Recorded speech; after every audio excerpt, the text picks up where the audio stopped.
Bonjour, c'est l'emploi par le net.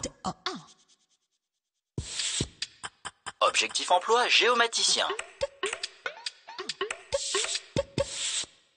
Le géomaticien se situe au croisement de la géographie et de l'informatique. C'est un spécialiste des SIG, les systèmes d'information géographique.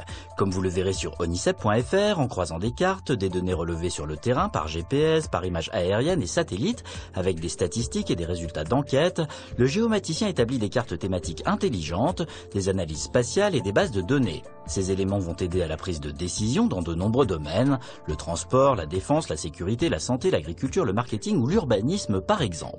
Suivez donc Francis, géomaticien à l'Office national des forêts, dans la vidéo en ligne sur onf.fr. Vous verrez comment son travail permet de mieux gérer et aménager la forêt. Il n'existe pas de diplôme de géomaticien, on peut y accéder via des formations de Bac+2 à Bac+5, en devenant d'abord cartographe, géomètre topographe ou en se spécialisant via un diplôme d'ingénieur. Découvrez par exemple sur ingénieur2000.com le diplôme d'ingénieur informatique spécialisé en géomatique proposé par l'université Paris-Est Marne-la-Vallée. Comptez 3 ans d'apprentissage après un Bac+2. Pour en savoir plus sur la galaxie des formations possibles, explorez le très riche géoréseau.net. Vous y dénicherez aussi une foule d'informations et il y a même des offres. Mode d'emploi, gérer son identité numérique. Si vous cherchez un emploi, sachez que 7 recruteurs sur 10 vont rechercher votre nom sur la toile pour en savoir plus sur vous et recouper les informations contenues dans votre CV. C'est du moins ce que l'on lit sur commentsamarche.net et c'est une des raisons pour lesquelles il est absolument indispensable de bien maîtriser votre présence sur le net et donc votre identité numérique. Vous trouverez sur ce site 10 conseils pour avoir la meilleure image possible et la plus cohérente. Commencez par faire un état des lieux de votre présence sur les blogs, annuaires, réseaux sociaux et professionnels. Vous verrez qu'Internet a la mémoire longue. Faites particulièrement attention aux sites sur lesquels vous avez posté des photos, utilisez systématiquement les paramètres de confidentialité et séparez bien vos informations personnelles et professionnelles. Employez des pseudos et surtout sélectionnez les bons réseaux, soyez actifs et réguliers pour bien vous positionner et ne créez pas vos profils au dernier moment. Vous trouverez des astuces, des conseils et des outils pour peaufiner et contrôler votre image grâce au guide sur l'identité numérique en ligne sur alias.com. Enfin, n'oubliez pas l'aspect sécurité pour éviter que l'on pirate vos comptes et votre identité. Ouvrez zdnet.fr et si vous n'êtes pas convaincu, faites l'expérience proposée par cnil.fr. Vous serez étonné par tout ce que l'on sait déjà sur vous. Agenda.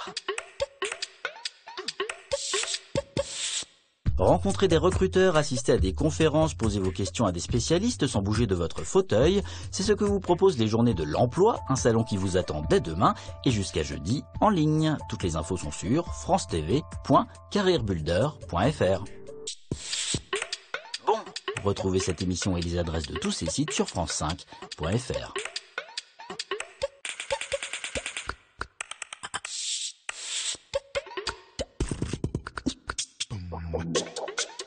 Bonjour, c'est l'emploi par le net. Objectif emploi, menuisier, alu. Minutieux, patient, créatif, le menuisier fabrique et pose des fenêtres, des portes, des volets, des placards et des parquets.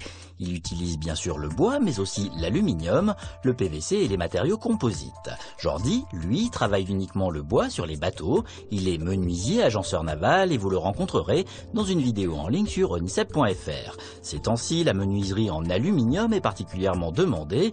Certaines chambres de commerce et d'industrie ont pris les choses en main et proposent des formations en apprentissage. Pour savoir comment ça se passe, regardez les vidéos proposées par la CCI du Maine-et-Loire sur cciformation49.fr. La filière métal a ses propres CAP et bac pro de menuiserie alu, verre et matériaux de synthèse comme vous le verrez sur metal-pro.org. Des formations pour adultes, salariés et demandeurs d'emploi existent également. L'AFPA, l'Association pour la formation professionnelle des adultes, a mis sur pied une formation en 5 mois et demi à découvrir sur afpa.fr. Même chose pour le Greta de Seine-Saint-Denis. Ouvrez greta-bip93-formation.fr pour en savoir plus. Vous trouverez beaucoup d'offres sur pôle-emploi.fr. Mode d'emploi, travailler en temps partagé. Travailler en CDI à temps partiel pour plusieurs employeurs, c'est possible. C'est ce que l'on appelle le multisalariat ou travail en temps partagé. Comme vous le verrez sur cadre.apec.fr, il permet de varier les expériences et de ne pas dépendre d'une seule entreprise. Si un employeur vous licencie, il vous reste vos autres emplois et vous pouvez être indemnisé par Pôle emploi à certaines conditions, comme vous le lirez sur dossierfamilial.com. Attention quand même à ne pas dépasser la durée de travail maximale autorisée, 10 heures par jour et 44 heures par semaine en moyenne. Enfin, vérifiez bien que chacun de vos contrats correspond bien à un temps partiel, sinon vous serez vite débordé. Attention aussi à ne pas travailler pour des entreprises ou sur des projets concurrents. Pour l'entreprise, en particulier pour les TPE, le travail en temps partagé permet de recruter des salariés qu'elle ne peut pas s'offrir ou dont elle n'a pas besoin à plein temps, qu'il s'agisse d'un webmaster, d'un comptable, d'un responsable qualité ou d'un technicien de maintenance. Lisez à ce sujet l'article en ligne sur expert-comptable-tpe.fr. Des associations se proposent de mettre en relation salariés et entreprises. Vous en trouverez la liste et les coordonnées sur fnattp.com. Vous y dénicherez aussi des témoignages vidéo convaincants. Vous pouvez aussi vous adresser à un groupement d'employeurs, avantage pour le salarié, un seul contrat et un seul employeur, le groupement, tout en travaillant pour plusieurs entreprises. Avantage pour l'entreprise, elle n'est pas l'employeur. La liste et les coordonnées DGE sont en ligne sur ugef.fr. Agenda. La santé, le paramédical, le social proposent une foule de métiers à l'abri du chômage. Pour les découvrir, avec les formations qui y préparent, de bac à bac+6, courez au salon Studirama des formations santé, paramédicales et sociales. Il vous attend samedi prochain à Paris. Toutes les infos sont sur studirama.com. Bon, retrouvez cette émission et les adresses de tous ces sites sur france5.fr.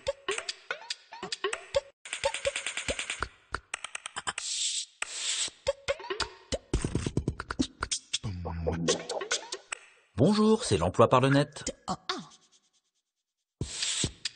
Objectif emploi, pharmacien.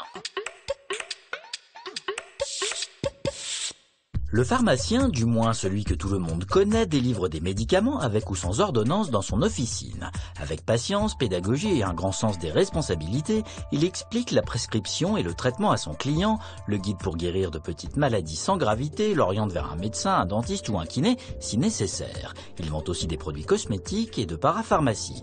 Mais écoutez plutôt Olivier parler de son métier dans la vidéo en ligne sur pôle-emploi.fr.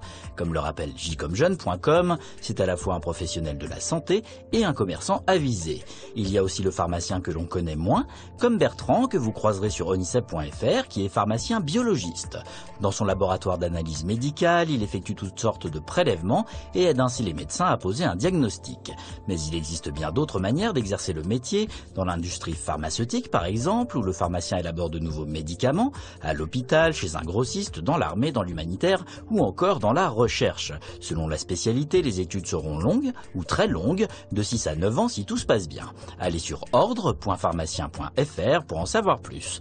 Des offres attendent les pharmaciens à la recherche d'un poste sur pharmaxi.com. Mode d'emploi spécial jeune, réussir sa classe prépa.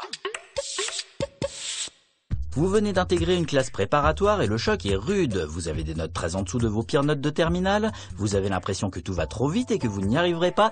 Détendez-vous, respirez, c'est normal et c'est ce que vous lirez sur réussirsaprepa.com. Tous les anciens vous le diront, un temps d'adaptation est nécessaire. L'essentiel, ce ne sont pas vos notes, mais votre progression. Premier conseil, revoyez vos cours à fond, c'est le b.a.-ba. Faites des fiches, retravaillez les exercices pour bien vérifier que vous avez compris et élaborez un planning de travail. Deuxième conseil, donné par un professeur de prépa sur blog.l'étudiant.fr, préparez une tactique et une stratégie pour bien choisir vos concours. Pour cela, il faut bien les connaître, potasser les annales et surtout lire à la loupe les rapports de jury. Ils contiennent des indications précieuses sur la nature des épreuves et les attentes de ces jurys. Troisième conseil, travailler en petits groupes, c'est plus facile et plus stimulant, comme le souligne studiramagrandesécoles.com. Enfin, tous les sites insistent sur un point et l'excellent méthode-prépa.com aussi, pour ne pas craquer. Ménagez-vous des temps de loisirs, de sport et de sortie. La prépa est un marathon, une épreuve d'endurance, il faut tenir la distance. Vous trouverez plusieurs témoignages sur l'étudiant.fr. Agenda. Si vous habitez les Yvelines et que vous voulez travailler près de chez vous, ne manquez pas la soirée emploi entreprise. Elle s'adresse à tous et se tient demain au Vésinet. Toutes les infos sont sur cc-boucledelasseine.fr. Bon, retrouvez cette émission et les adresses de tous ces sites sur france5.fr.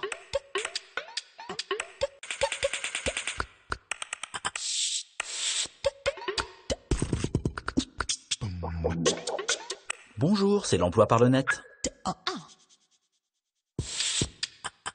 Objectif emploi moniteur d'auto-école. Créneau, dépassement, démarrage en côte, le moniteur d'auto-école se fait fort d'inculquer ces délicates manœuvres à des élèves de tous âges et de tous milieux. Ce sont d'ailleurs la variété et la richesse des contacts humains qui font l'intérêt de ce métier, accessible sans le bac. C'est ce qu'explique Sandrine dans une vidéo en ligne sur lesmétiers.net et Régis sur onicep.fr. Le moniteur d'auto-école enseigne également le code de la route, donne des bases de mécanique et surtout il joue un rôle social très important de sensibilisation à la sécurité routière et au civisme au volant. C'est ce que rappelle l'article de Studia.com. Pour exercer, il faut avoir plus de 20 ans, détenir le permis B depuis au moins 2 ans et décrocher le BP Caser, le brevet pour l'exercice de la profession d'enseignant de la conduite automobile et de la sécurité routière. Pour en savoir plus, explorez bpcaser.org. Vous y trouverez la liste des centres de formation, quelques offres d'emploi et vous verrez que l'on peut se spécialiser dans les 2 roues ou les véhicules lourds grâce à 2 mentions spécifiques. Après quelques années, on peut s'installer à son compte, préparer le concours d'inspecteur du permis de conduire ou devenir formateur en passant le BAFM, le brevet d'aptitude à la formation de moniteur. On peut aussi devenir animateur de stage de récupération de points. Informez-vous sur b-permis.fr. Enfin, vous dénicherez des offres, des auto-écoles à vendre, des chiffres clés et des informations sur le secteur et le métier sur tribune-auto-école.fr. Création d'activités mode d'emploi, ouvrir un institut de beauté. Ouvrir un institut de beauté, pourquoi pas? Seuls 10% des femmes et 2% des hommes fréquentent ces établissements, il y a donc une belle marge de développement. Si vous avez au moins un CAP ou 3 ans de pratique professionnelle, rien ne vous en empêche. Mais attention, comme vous le lirez sur je suis entrepreneur.fr, la concurrence est rude pour les petites boutiques indépendantes. L'essor des appareils électriques qui permettent de se faire belle chez soi et la baisse du pouvoir d'achat n'arrange rien. Le secret, c'est sans doute de se démarquer de la concurrence en se spécialisant. Par exemple en épilation, bronzage, amincissement, balnéothérapie, aromathérapie ou encore dans certaines parties du corps comme le visage ou les mains. Une bonne gestion est par ailleurs indispensable, vous trouverez tous les chiffres qu'il faut avoir en tête sur ce site. toolbusiness.com vous rappelle que l'emplacement de votre institut est très important, choisissez impérativement une zone où les piétons sont nombreux. On limitera les risques en rejoignant un réseau, ils sont nombreux, découvrez-les sur toute-la-franchise.com. La réglementation est peu contraignante mais elle existe quand même, allez sur apce.com pour en savoir plus. Agenda. Et si vous alliez travailler au Canada, les possibilités d'emploi y sont nombreuses et plusieurs provinces manquent de main-d'œuvre qualifiée. Pour en savoir plus, ne manquez pas le forum Destination Canada. Il se tiendra les 19, 20 et 21 novembre à Paris. Toutes les infos sont sur destination-canada-forum-emploi.ca. Bon, retrouvez cette émission et les adresses de tous ces sites sur france5.fr.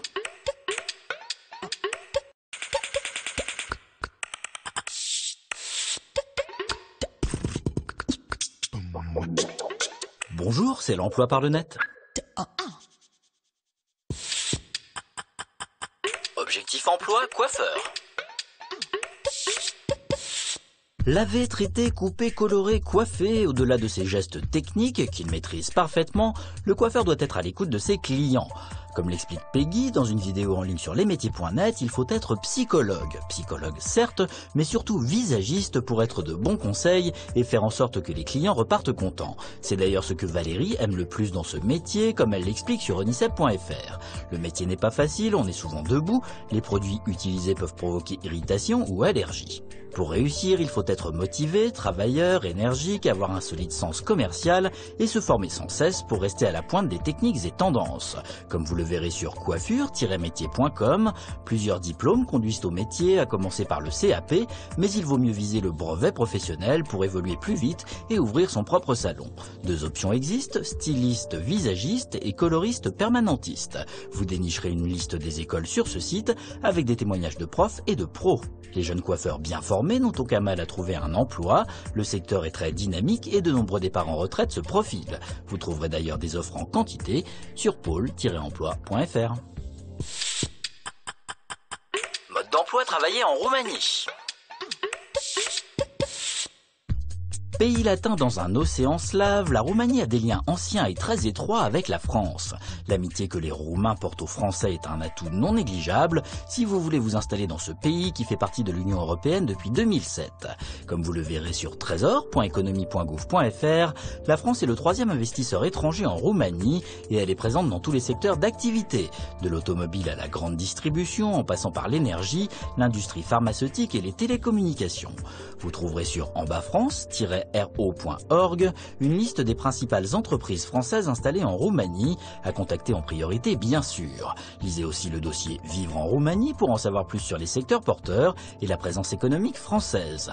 Pour les aspects pratiques de votre installation, le coût de la vie, la scolarité, la couverture sociale, la fiscalité, feuilletez le dossier en ligne sur mfe.org.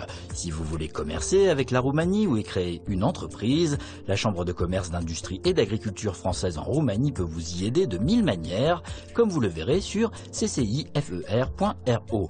Si vous cherchez un emploi, utilisez les sites recensés par cadre.apec.fr. Enfin, si vous avez moins de 28 ans, pensez au VIE, le volontariat international en entreprise. Des offres vous attendent sur civiweb.com. Agenda. Si vous êtes travailleur handicapé, la semaine pour l'emploi des personnes handicapées est l'occasion de rencontrer de nombreux recruteurs et de bénéficier d'un coaching sur mesure. L'opération se déroule toute la semaine prochaine jusqu'au 24 novembre partout en France. Toutes les infos sont sur semaine-emploi-handicap.com. Bon, retrouvez cette émission et les adresses de tous ces sites sur france5.fr.